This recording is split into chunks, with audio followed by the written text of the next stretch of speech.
हरिद्वार के हरिद्वार नजीबाबाद स्थित गैंडी खाता गांव में उत्तराखंड की सबसे बड़ी गौशाला श्री कृष्णायन देशी गौशाला में 4000 से अधिक गायों का संरक्षण एवं निस्वार्थ सेवा की जा रही है। महामंडलेश्वर स्वामी ईश्वरदास जी महाराज एवं संरक्षक स्वामी आत्मानंद जी महाराज की दृढ़ इच्छा शक्ति के चलते इस गौशाला की स्थापना 2011 में की गई थी और एक छोटे से प्रयास और यहाँ के सेवकों के कठिन परिश्रम के बाद आज यहाँ 4000 से अधिक गायों की सेवा की जा रही है। खास बात यह है कि इन गायों का दूध बाजार में नहीं बेचा जाता है, न ही इनका व्यापार किया जाता है, बल्कि दूध से बने उत्पादों को बिना लाभ कमाए लोगों को दिया जाता है।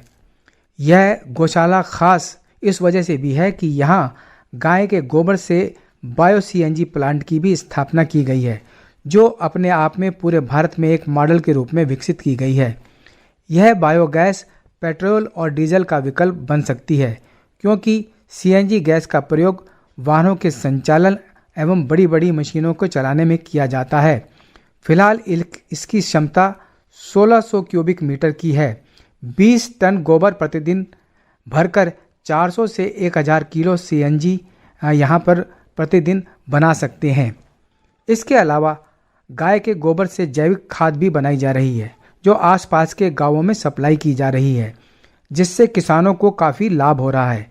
इससे न केवल इनकी पैदावार में बढ़ोतरी हो रही है, बल्कि खेती की जमीन की उर्वरक क्षमता में एवं गुणवत्ता में भी विकास हो रहा है, जिसके चलते अच्छी फसलों का लाभ किसानों को मिल रहा है। इस बारे में और अधिक जानकारी दे रहे हैं श्री कृष्णायन गौशाला से जुड़े बायो सीएनजी के प्रबंधक स्वामी अनंतानंद जी महाराज। श्री कृष्णायन देसी गौरक्षशाला में 4000 निराश्रित जो देशी गौमाता है, उनकी वहाँ पे सेवा शुश्रूषा बड़े उत्तम ढंग से होते हैं। यहाँ पे सुरक्षित शेड है जो वातानुकूलित है, सर्दी में उन्हें सर्दी ना लगे इस प्रकार के शेड बने हुए हैं, और गर्मी में उन्हें गर्म ना लगे इस तरह के पंखे और खुला और छायादार वृक्ष वहाँ पे मौजूद है, और उनको पीने के लिए गंगा मैया का शीतल जल है। गाय राष्ट्र की समृद्धि की आधारशिला है, तो डॉक्टर भी रिकमेंड करते हैं। मैंने कई डॉक्टरों के मुख से मैंने स्वयं सुना है कि आप गाय के दूध के साथ यह औषधि खाना। आयुर्वेद में गाय के दूध को ही दिया जाता है। जब छोटे बच्चे होते हैं, जब किसी कारणवश माँ का दूध नहीं आता है, तो उसे भी डॉक्टर या कोई भी उसे गाय का दूध ही पिलाता है, जिससे उसकी लालन पालन होती है। गाय के अंदर एक और विशेषता, अत्यंत विशेषता होती है कि हमारे ये पूरी पृथ्वी सूर्य पे टिकी हुई है।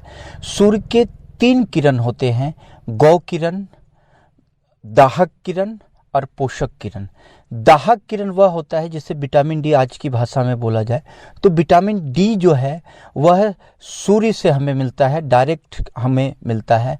और पोषक किरण सूर्य जो है सो चंद्रमा को भेजता है, और चंद्रमा को भेजने के बाद वह वनस्पतियों में, अन्न में, जल में और औषधि वगैरह में उसे अमृत के समान सींचता है। आयुर्वेद के अनुसार शरद पूर्णिमा के 5 दिन के बाद में किसी भी अन्न के या फल को तोड़ के खाना चाहिए। उसके पहले वह अपरिपक्व होता है, शरद पूर्णिमा के बाद ही वह परिपक्व होता है। लेकिन गौ किरण जो है वह हमें डायरेक्ट नहीं मिल सकती है।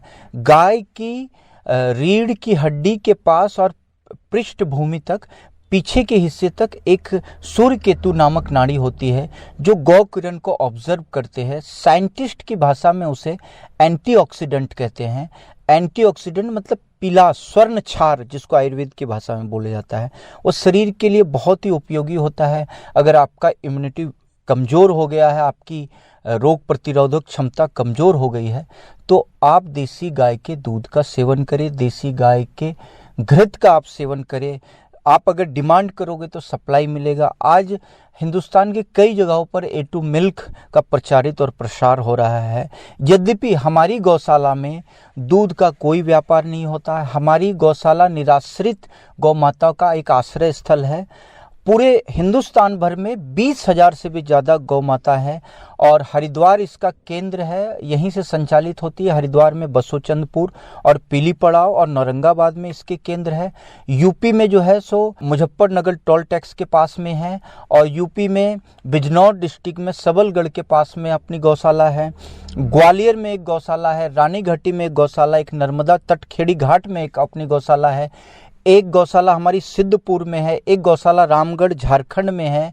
इस गौशाला से जुड़े तकनीकी विशेषज्ञ राजीव भाई पिछले 10 वर्षों से किसानों को जैविक खेती के लिए जागरूक कर रहे हैं, जिनकी देखरेख में गौशाला में वर्मी कंपोस्ट बनाया जा रहा है, जिसका उपयोग करके किसान रासायनिक खाद से होने वाले नुकसान से बच सकते हैं, बल्कि अपनी जमीन की उर्वरक क्षमता बढ़ाकर प्रति बीघा पहले से अधिक उपज प्राप्त करके अपनी आय बढ़ा सकते हैं। इसके अलावा यहाँ सूर्य तापी गौमूत्र भी तैयार किया जा रहा है, जो शीतकाल में फसलों के नुकसान को बचाता है, बल्कि फसल की ग्रोथ को भी बनाए रखता है।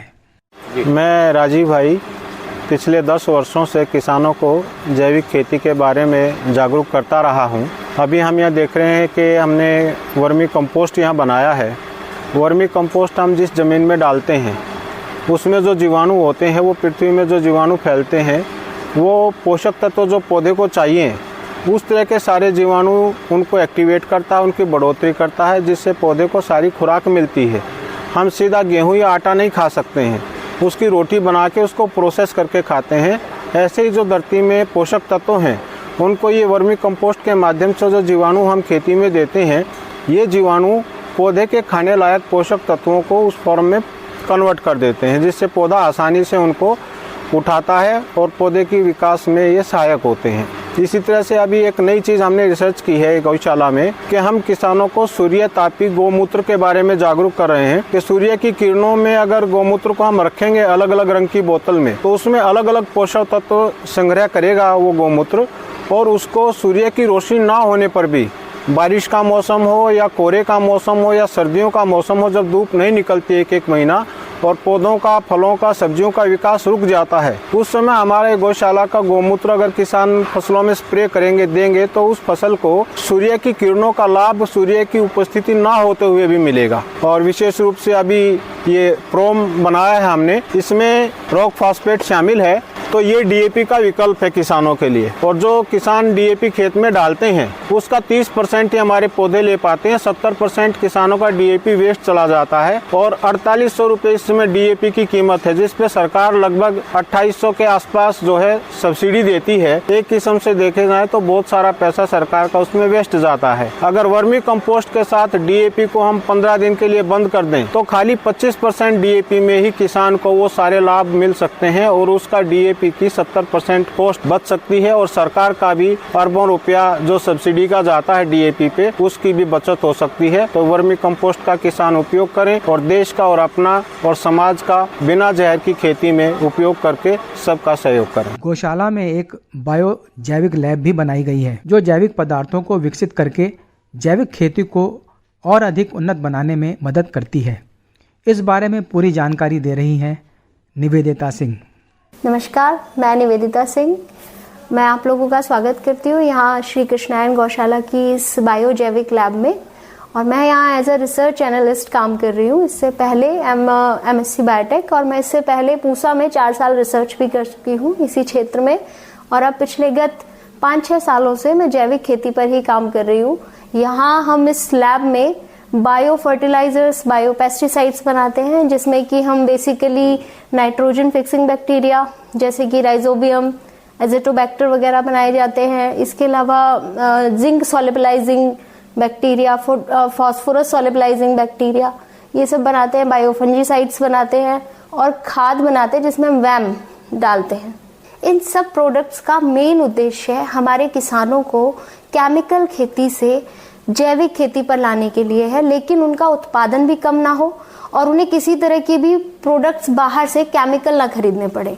यानी कि अगर उन्हें समस्या आ रही है तो उन्हें पेस्टिसाइड्स खरीदने के लिए मार्केट में केमिकल प्रोडक्ट ना खरीदने पड़े। इसलिए हमने यहाँ हर तरह के बैक्टीरिया, फंगस, वायरस, किसी भी तरह के इन्फेक्शन से लड़ने वाले सारे प्रोडक्ट्स बनाए हैं। जो खाद है वो इतनी एनरिच है बायो फर्टिलाइजर से कि अगर उसका प्रयोग करते हैं तो जैविक उत्पादनों में उत्पादकता भी कम नहीं होती है, जो कि एक मेन समस्या थी पहले जैविक खेती में। निश्चित रूप से श्री कृष्णायन देशी गौशाला एक आदर्श गौशाला कही जा सकती है, जहां निराश्रित गायों की देखभाल सेवा के अलावा उसके गोबर से बायो सीएनजी का निर्माण कर पेट्रोल व डीजल के विकल्प के रूप में गैस के उपयोग की नई मिसाल पेश की है। साथ ही जैविक खाद व वर्मी कंपोस्ट के जरिए किसानों की फसलों के विकास एवं खेती की जमीन की उर्वरक क्षमता बढ़ाकर उनकी आय में बढ़ोतरी हो सकती है। इसके अलावा गौमूत्र से तैयार स्प्रे से रासायनिक स्प्रे के खतरों को टालकर न केवल फसलों की शीतकाल में ग्रोथ को बनाए रखा जा सकता है, बल्कि फसलों को लगने वाले कीड़ों से भी बचाया जा सकता है। गायों को हमारे वेद एवं पुराणों में पूजनीय माना गया है। जहां इसके दूध को अमृत माना गया है, वहीं गौमूत्र से आज कैंसर जैसी भयानक बीमारियों का इलाज हो रहा है। यही कारण है कि प्रधानमंत्री नरेंद्र मोदी ने भी गोवंश के संरक्षण एवं संवर्धन के लिए विशेष योजनाएं चलाई हैं। राज्य सरकारें भी गोवंशों एवं गौशालाओं के लिए विशेष अनुदान दे रही हैं। यदि देश में कृष्णायन देशी गौशाला के मॉडल को अपनाया जाए तो गोवंश की रक्षा के साथ साथ ईंधन के विकल्प के रूप में बायो सीएनजी गैस का उपयोग कर पेट्रोल डीजल की कमी को पूरा किया जा सकता है। साथ ही जैविक खाद से जैविक फसलों का उत्पादन कर रासायनिक खादों से मानव समाज पर मंडरा रहे खतरे को काफी हद तक कम किया जा सकता है। आकाशवाणी के लिए हरिद्वार से देवेंद्र शर्मा की रिपोर्ट।